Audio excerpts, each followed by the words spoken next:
আবারও দেখা মিলল ভোলা চরপেশন হাজারীগঞ্জ ৭ নং ওয়ার্ডে রাসেল ভাইপার ওরফে চন্দ্রভরা। বিনীত অনুরোধ করছি পথচারী ভাইদেরকে রাত্রে চলাফেরা করার সময় হাতে টর্চ লাইট জ্বালিয়ে রাস্তা দিয়ে চলাফেরা করবেন।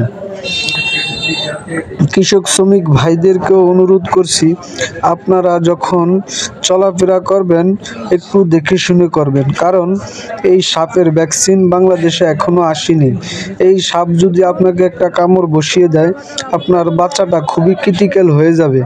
তাই অনুরোধ করছি আমার ভাই, আমার বন্ধুরা সকলেই এই রাসেল ভাইপার থেকে হেফাজত থাকার জন্য রাত্রে চলাফেরা করার সময় আপনার হাতের টর্চ লাইটটা জ্বালিয়ে চলাফেরা করবেন।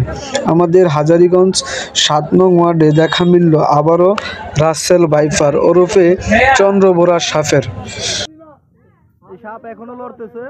হাজারীগঞ্জ ৭ নং ওয়ার্ড নক্ষির আলট রাসেল ভাইপার নামে এই সাপটি পাওয়া গেছে।